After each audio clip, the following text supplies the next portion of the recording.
So today, what I'm going to be doing is I'm actually going to be reading this book for my husband to listen to when we travel. So normally when we travel long distance and we go by car a lot and we really enjoy it, and we take turns driving and then we take turns reading too. So whoever's driving is listening to the other person read. And this time though, we're getting ready to head to Idaho. We just bought some land up there where eventually we'll retire in a few years. And so there's nothing on it. So we're going to go up there and we're going to start working on, developing it a little bit and, figuring out where we'd actually put a house and things like that. And we're going to, in order to do that though, we have to drive in two different cars. So I'll be driving my car towing our tent trailer. He's going to be driving his truck towing his tractor. And so since we're going to be in separate cars, it's still, a 14-hour drive. And so I wanted to let him enjoy me reading to him. So I'm going to be reading this book. It is called The Real Benjamin Franklin. And here we go, chapter 1, An Unusual Boy in Boston. In the early 1700s, the township of Boston in Massachusetts Bay was one of the largest and busiest seaports in colonial America. Despite endless daily chores and a strict Puritan ethic, plenty of fun was still available to Boston youngsters in those days. And one of these in particular, an unusually curious boy named Benjamin Franklin, always managed to provide an extra measure of entertainment and diversion for himself and his friends. A childhood incident reflects the kind of inventive genius which destined him to rise far above his humble beginnings. I amused myself one day with flying a paper kite, and approaching the bank of a pond which was near a mile broad, I tied the string to a stake, and the kite ascended to a very considerable height above the pond while I was swimming. In a little time, being desirous of amusing myself with my kite and enjoying at the same time the pleasure of swimming, I returned and, loosing from the stake the string with the little stick which was fastened to it, went again into the water, where I found that, lying on my back and holding the stick in my hands, I was drawn along the surface of the water in a very agreeable manner. Having then engaged another boy to carry my clothes around the pond to a place which I pointed out to him on the other side, I began to cross the pond with my kite, which carried me quite over without the least fatigue and with the greatest pleasure imaginable.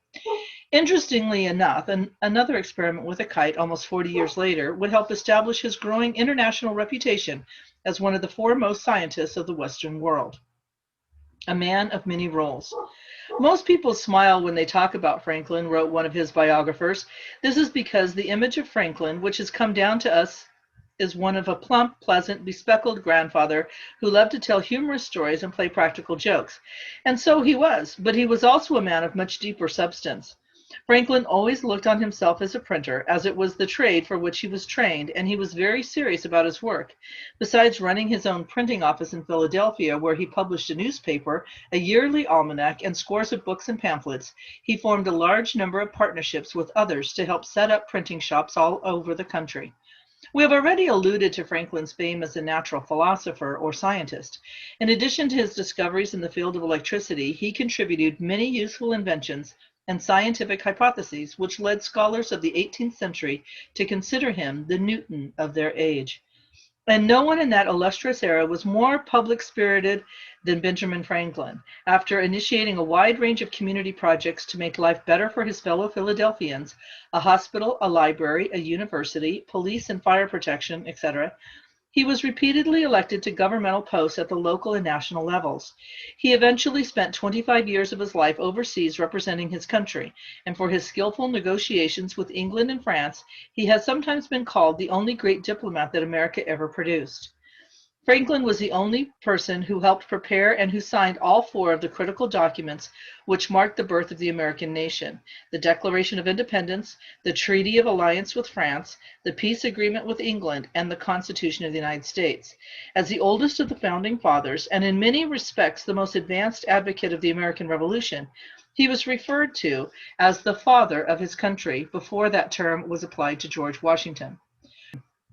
Josiah Franklin, Benjamin's father, was born in 1658, having descended from a long line of blacksmiths at Ecton, England. At the age of 25, he emigrated to America, seeking religious freedom. He was a dissenter from the Church of England, and by 1685, he had settled in Boston. After the death of his first wife, he married Abiah Folger, who bore the last 10 of his 17 children.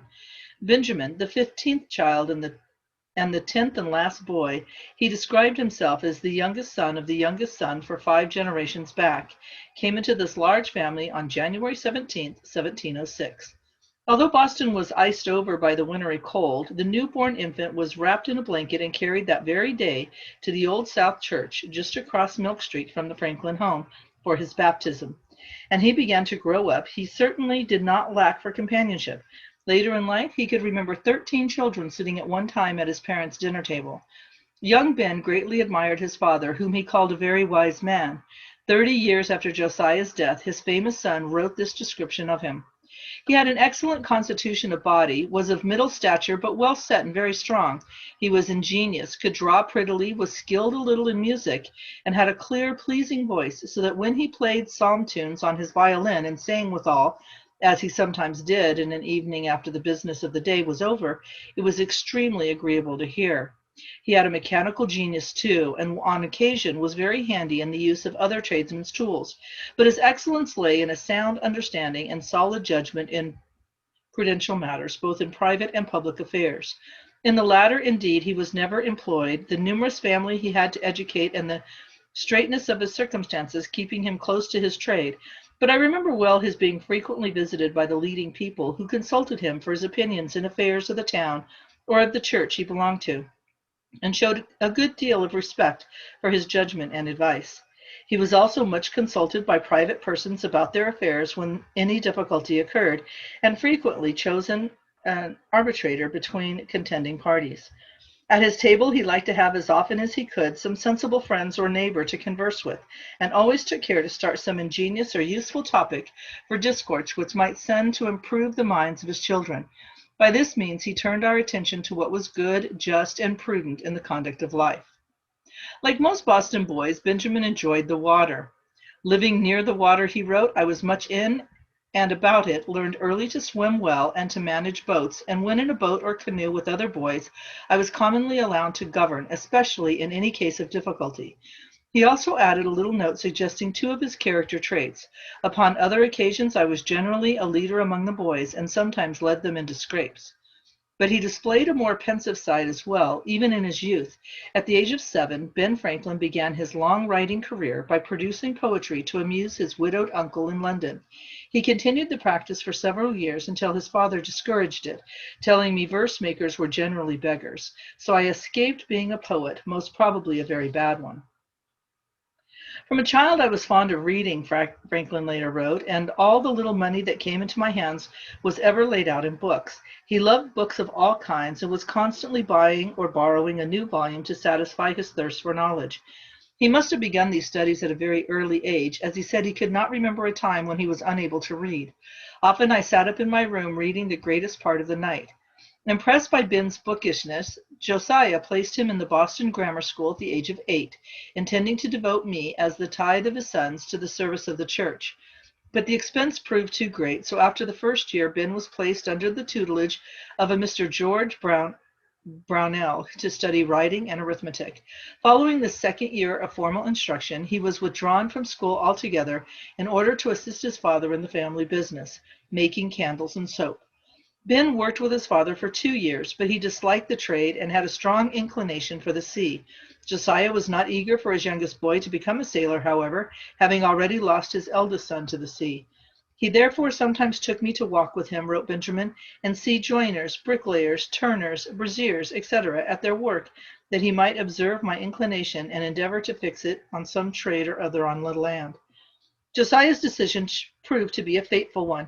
It not only fixed the direction of Ben's life, but it led to a chain of events which ultimately affected the course of American history. And that is chapter 1.